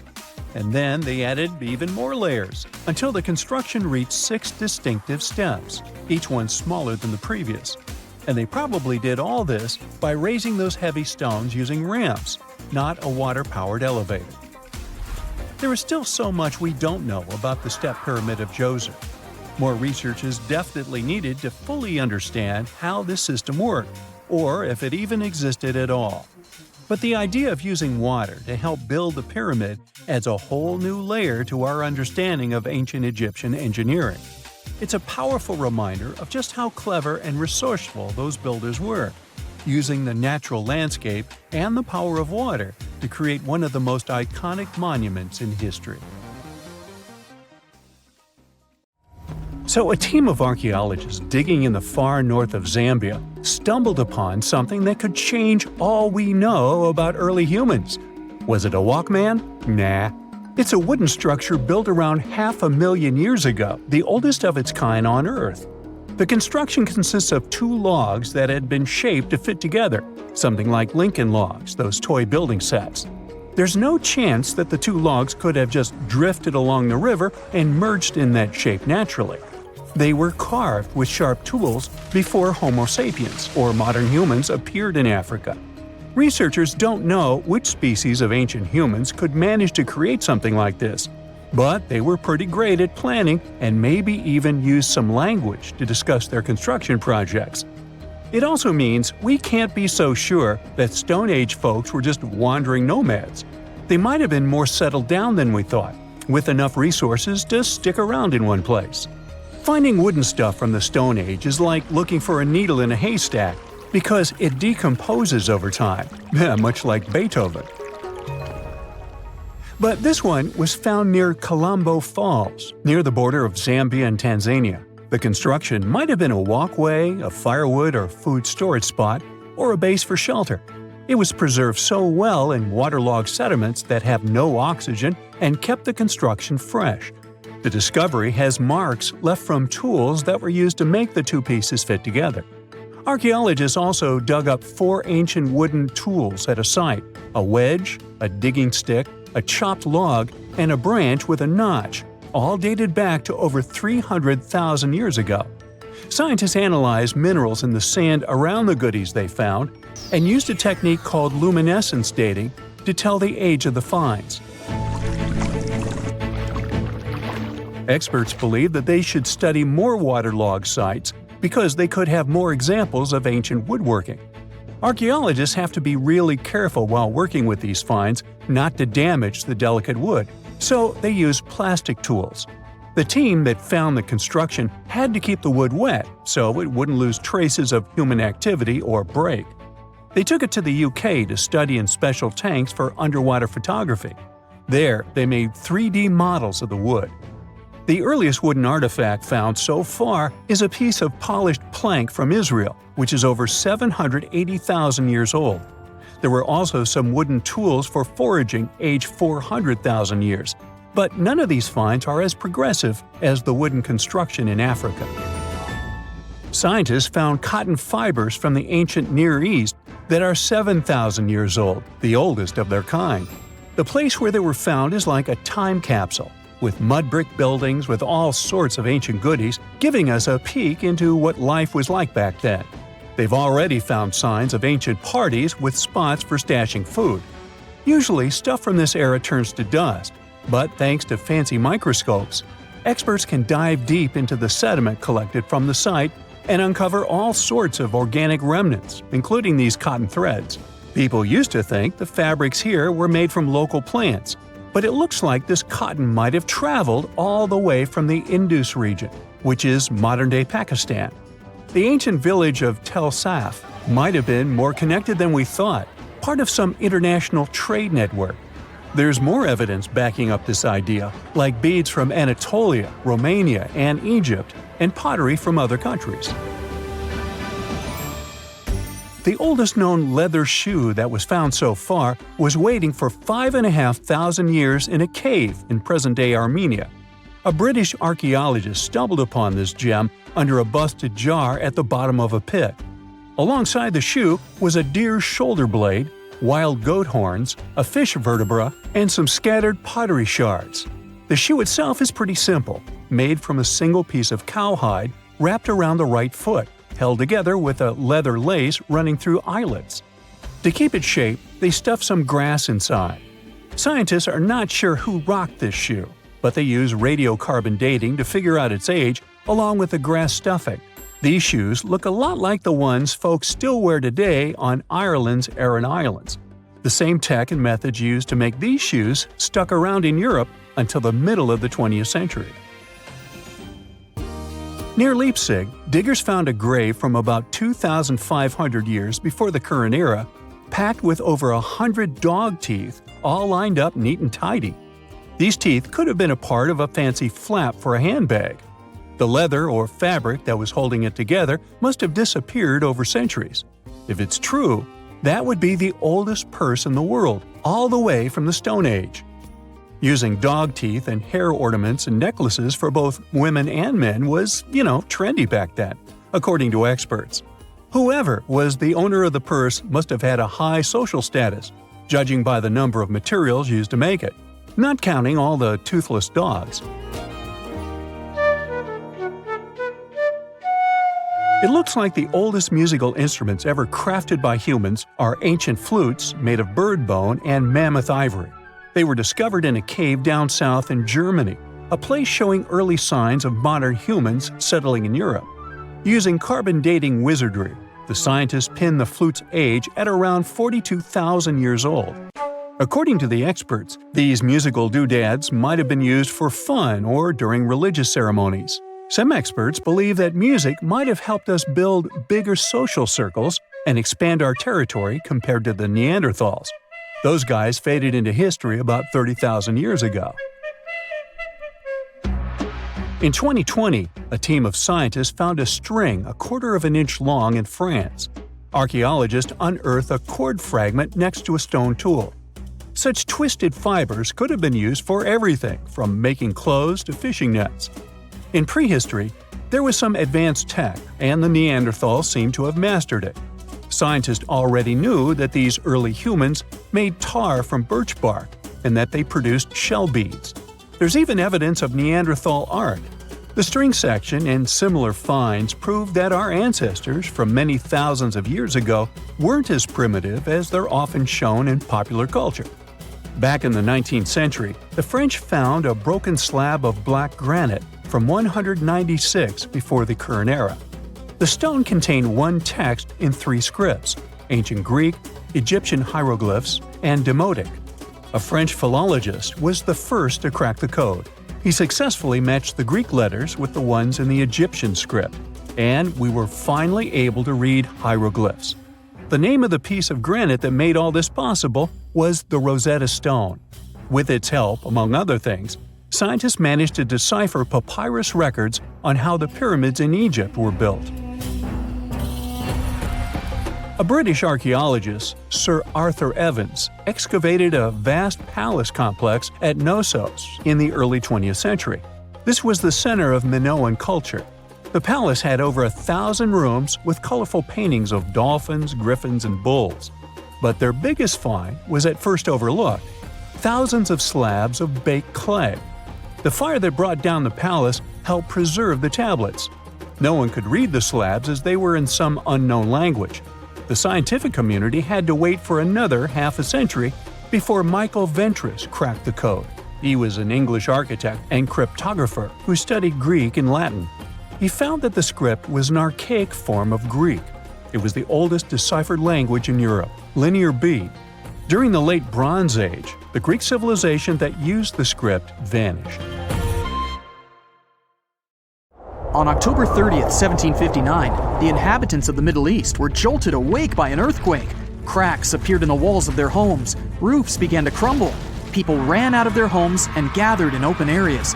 But because of strong shocks, they kept losing their footing and falling. A month later, there was another earthquake, but it turned out to be even stronger. Trees broke, houses collapsed, deep cracks appeared in the ground. The disaster lasted for 2 minutes. Oases, roads, and cities were destroyed. Incredibly, Balbeck's ancient buildings withstood earthquakes. Some historians state that this majestic and mysterious place was built during the Roman Empire, but many researchers disagree. Whatever the truth is, the city is one of the main archaeological phenomena of humankind. The most amazing building of Balbeck is the Temple of Jupiter. The inhabitants of the Roman Empire believed that Jupiter held power over lightning and thunder. The building looked like a platform with 54 columns. A massive roof rested on these columns.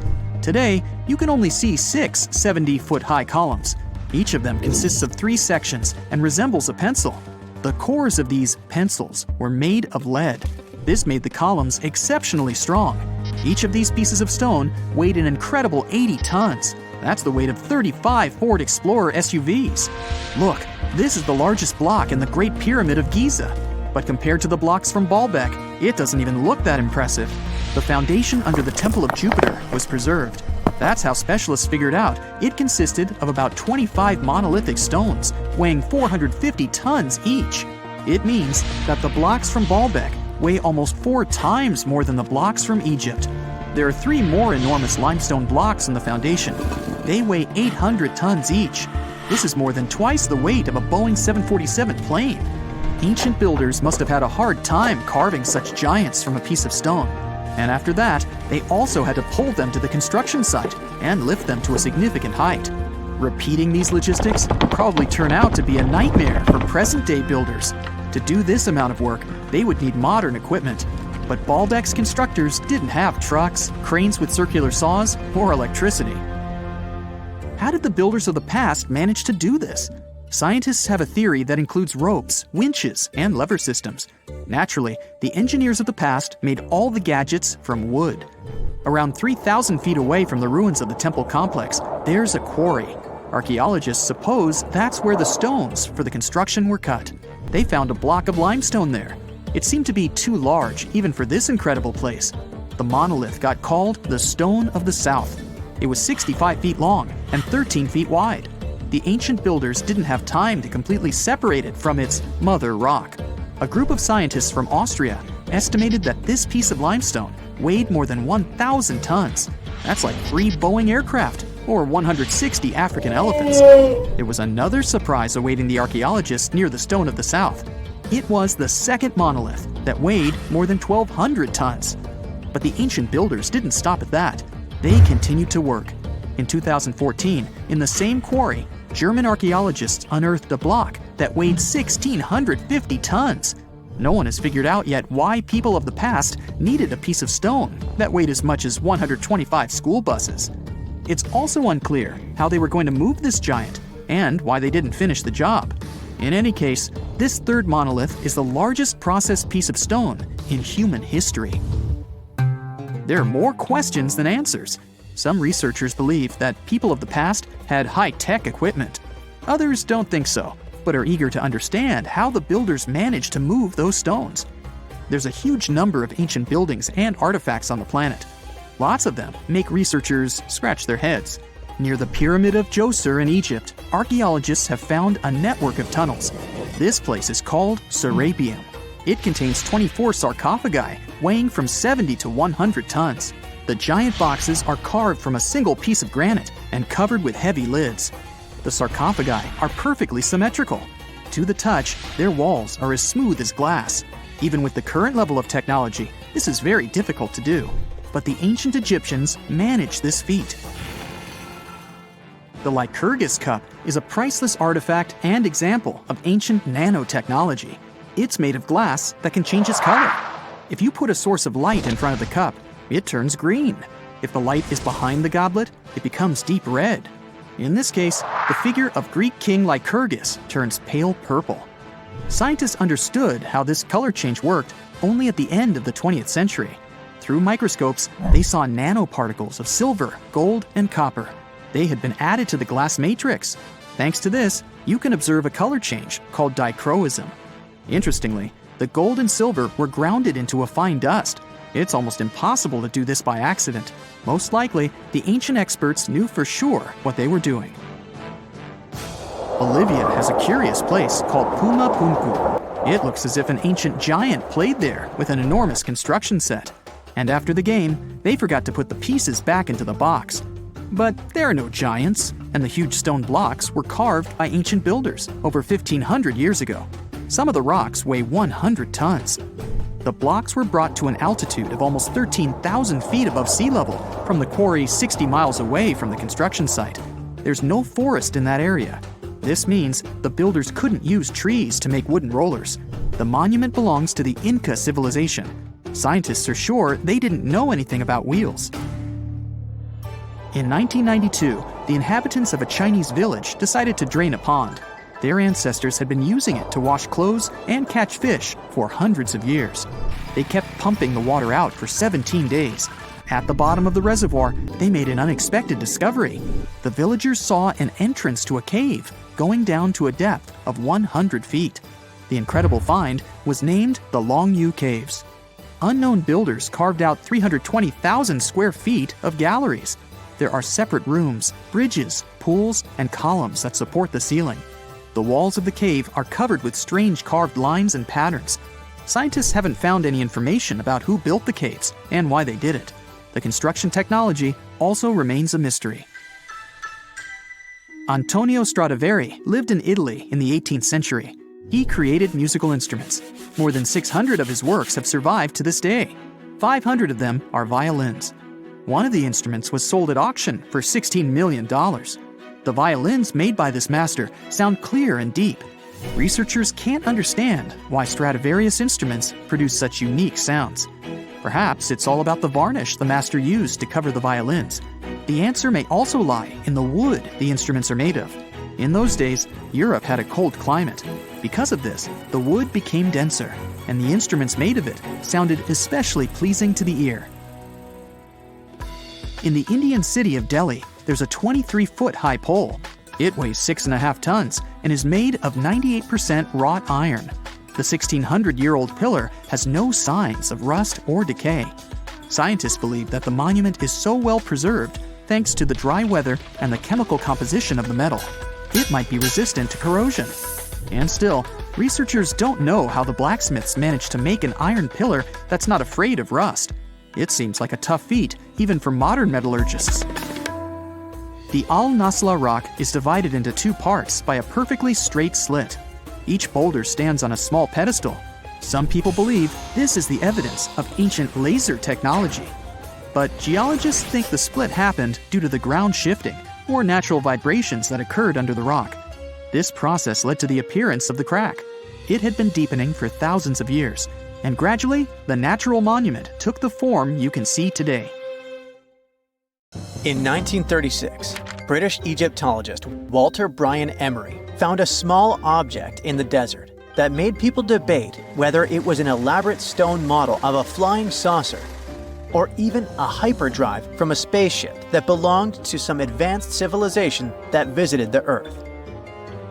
Emery spent years excavating sites along the Nile River Valley, especially in the huge ancient necropolis of Saqqara. He found countless treasures from ancient Egypt, and the most bizarre one was definitely from the tomb of a high official, Sabu. Historians don't know exactly who he was for sure. Some sources say he was a king's son. His burial at Saqqara means he was an important figure in the royal court. There are no records from this early period he lived in, so Sabu's role and fate are still a mystery.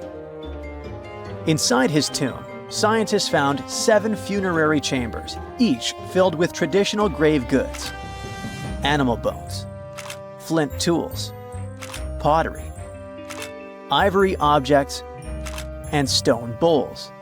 And then there was a strange, broken artifact that became famous as the Disc of Sabu. It resembles a shallow, round-bottomed bowl, but with 3 delicately carved, curved lobes spaced roughly 120 degrees apart around its perimeter.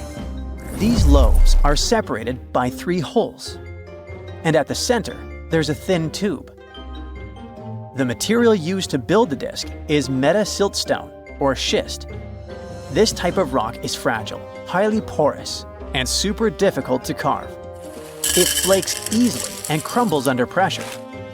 So how they made the disc out of it with rather simple stone and copper tools from 3000 BCE is still a mystery.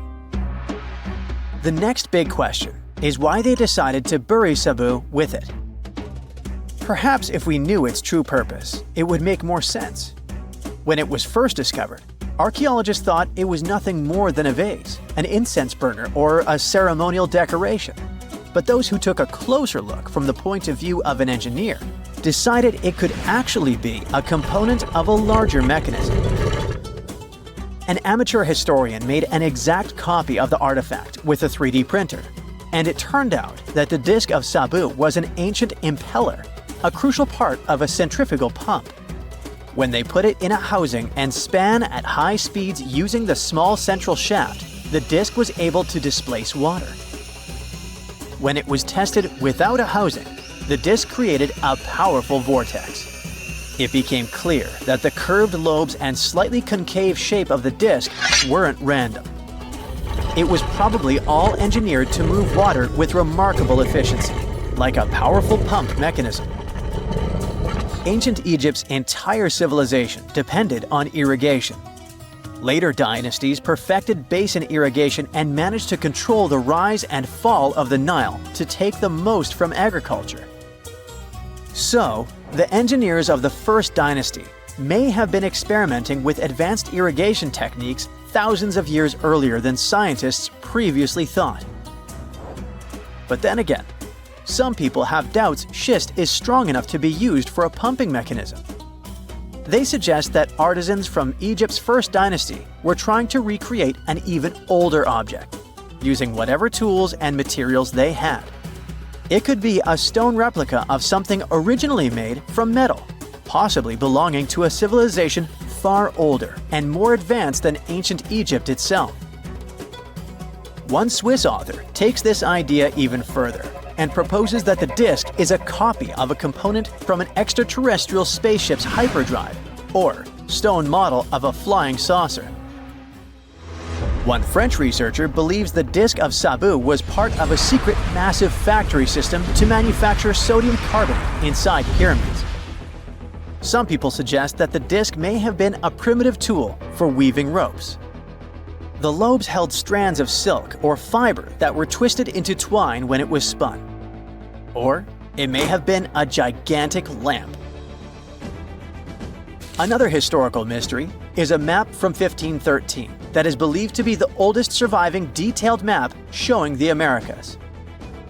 The author of the map is a Turkish captain, Piri Reis. He never crossed the ocean himself and put together this map from 20 regional maps. He used an Arab map of India, 4 Portuguese maps showing India and China, and a map of America by Christopher Columbus as he saw it. This last map was lost for many years, so Reis's map gave us an idea of what Columbus must have recorded during his 3rd voyage to the New World. A historian who studied the map suggested that it showed Antarctica in prehistoric times because it strangely resembled Antarctica's true coastline, the way it looked when it was free of ice. But it was later proven that this idea wasn't right. Another idea that rocked the science world was Klerksdorp spheres. They were found in deposits of mineral pyrophyllite in South Africa and looked like tiny ancient cricket balls with lines around the middle. Back in the 1980s, there was a theory that some super advanced pre-flood civilization we know nothing about had made these spheres. One journalist shared stories about how they rotated on their own in a display case. There was also a TV show that invited a psychic who was telling everyone the spheres were pieces of an ancient spaceship. But according to geologists, these spheres are pretty regular spherical objects formed from different minerals than the surrounding rock. The seam-like lines on them are just imprints from the host rock's layers building up over time. The Klerksdorp spheres come in different shapes, from flattened spheres to distinct discs. As for that episode when one of these spheres spun on its own, the curator of the Klerksdorp Museum cleared that up too. He said that when he put one sphere on its glass shelf when the journalist came to visit, the sphere rotated a bit because it's round. There are some gold mining activities going on nearby, so the land where the museum stands often experiences earth tremors. In a remote part of China, there are some bizarre pipe-like formations known as the Baigong Pipes.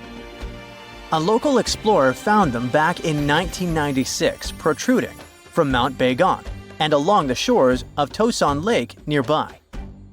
Some people thought they were the work of ancient guests from other planets. When scientists tested samples of the pipe material, they found out that they contained mostly common minerals, but there was a mysterious 8% of unknown stuff. Some extra tests showed that these pipes had been there before humans. Chinese geologists later visited the site and suggested that these pipes were formed naturally over time. It was probably fossilized tree roots from the area's super green past. It's still a real mystery with no clear-cut answer.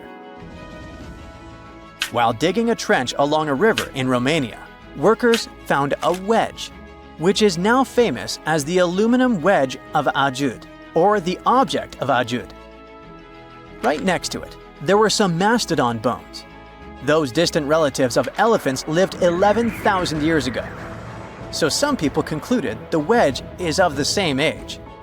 The cool part is that it's made of aluminum, but this metal wasn't discovered until the 1800s. This material requires serious heat to produce.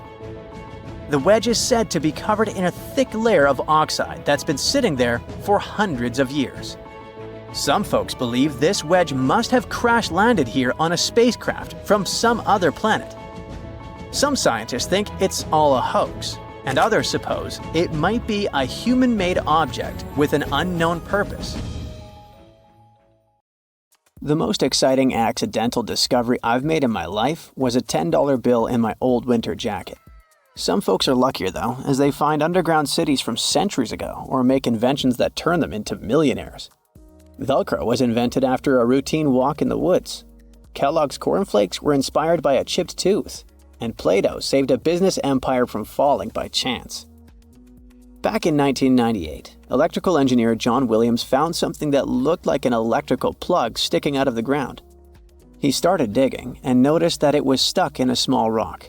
He found it in a rural location in North America, far from civilization, industrial complexes, airports, factories, and electronic plants.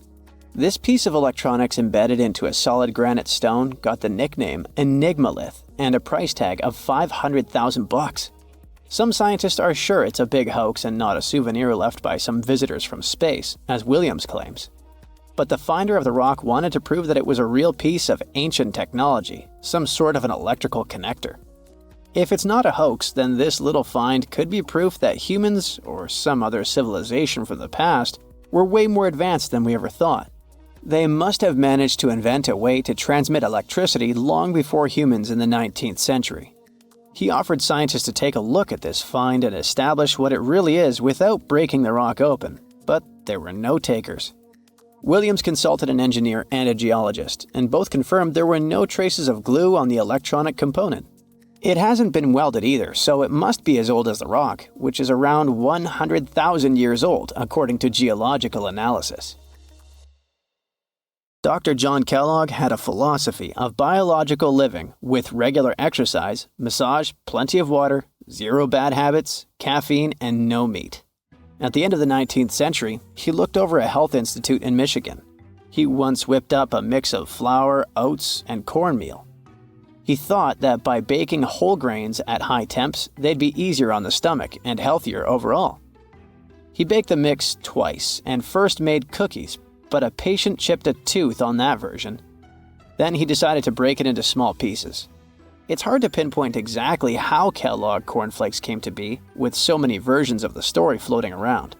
Kellogg's wife, Ella, and his brother Will both claimed they played a role in creating the flakes, along with several other family members and sanitarium staff. The company lore says that it all went down one night in 1898, when some wheat-based cereal dough was left out too long, fermenting in the process. When rolled out thin, the slightly moldy dough turned into these perfect large thin flakes that got all crispy and yummy in the oven. Over the next few years, Will Kellogg kept tweaking the recipe and realized that corn, not wheat, made even crunchier, tastier flakes. His brand, Kellogg's Corn Flakes, has grown into a multi-billion-dollar company. Swiss engineer George de Mestral once went for a walk with his dog and came back with a concept that would later go to space. Once they got back from the woods, de Mestral noticed that his pants and his dog's fur were covered in the tiny barbs of the cocklebur plant. He examined the burrs under the microscope and noticed that they were shaped like tiny hooks that stuck to loops on clothes and fur. He decided to recreate that natural tech to design an extra strong fastener, one with many practical uses. He was testing different materials for his invention for so many years and finally settled on nylon. He also needed to design a special type of loom that could weave the fibers in the right size, shape, and density. It took de Mestral a total of 14 years until he introduced the world to Velcro, which means velvet and hook in French. De Mestral was hoping his invention would replace the zipper on clothes, but the fashion world found Velcro cheap-looking and unattractive. But NASA didn't think so, and used Velcro for astronaut spacesuits and helmets in the 1960s. Now, Velcro is used everywhere, from footwear to toys to airline seat cushions. Before the middle of the 20th century, most homes were heated with coal. It left soot throughout the house, which was especially visible on wallpapers. Kutal Products was the largest company that sold wallpaper cleaner, but in the 50s, more and more people switched to gas, oil, and electricity, and the sooty buildup problem was mostly solved. The owner of Kutal Products was trying to save his business. Meanwhile, his sister-in-law read that wallpaper cleaner could be used to make holiday decorations. She worked as a nursery school teacher, and modeling clay was pretty hard for her students to handle, so she decided to test this material for molding into different shapes, and it works out just fine. She told her relatives about the discovery and suggested a name for it: Play-Doh. The Kutal company was about to go bankrupt, so it was a great alternative for a new business. Soon enough, Macy's and Marshall Field got interested in the new toy and started selling it. Play-Doh was originally only in one color, white, but soon expanded to red, blue, and yellow. They also made several changes to the original recipe, but the mixture is still mostly the same as when it was used to clean wallpapers. An urban legend says that if you take all the Play-Doh compound ever made and put it through their Fun Factory playset, you'll get a snake that will wrap around the planet 300 times. A man in Turkey was renovating his home when he knocked down a wall in his basement with a sledgehammer. He found a tunnel behind the wall that led to an ancient underground city. The tunnel led to more tunnels and then halls and chambers. It turned out to be a whole underground complex with 18 stories and without a single inhabitant, abandoned a long time ago. It was the city of Derinkuyu, built thousands of years ago, a home for up to 20,000 people. Whoever built it had great skill, and it's rather easy to build tunnels out of the soft rock, but cave-ins are a big risk. None of the floors at Derinkuyu have ever collapsed. The city had a complex ventilation system with over 15,000 shafts. The upper levels had the best ventilation and were used for living and sleeping quarters. The lower levels were mainly used for storage, but they also had a dungeon. In between, there were room for domestic animals, a school, a convent, and small churches. John Martin, a forestry professor, was out exploring a forest in Wisconsin one night. He was shining a UV flashlight up into the canopy to spot lichens, fungi, plants, and frogs that glow under the UV light. Then, suddenly, he heard a flying squirrel chirping at a bird feeder, pointed the flashlight at it, and saw it light up pink. The professor told his colleagues about it, and they decided to investigate further. They checked out some flying squirrel skins at museums to see if this pink glow is a common thing among them. It turns out that almost all of the flying squirrel specimens they looked at had the same pink fluorescence. Non-flying squirrels didn't glow at all. Other animals with fluorescence, like puffins and chameleons, glow blue under UV light. The only other mammals with fluorescent fur are around 20 species of opossum. They live in different ecosystems and have different diets. The only thing they have in common with flying squirrels is that they're all active at night. And regular squirrels prefer sunlight. There's enough ultraviolet light in low-light conditions, and nocturnal animals need UV vision. So the pink glow might have to do with nighttime perception and navigation, especially in cold and snowy conditions. Or it could be a way for male flying squirrels to attract prospective mates. It could be a sort of mimicry.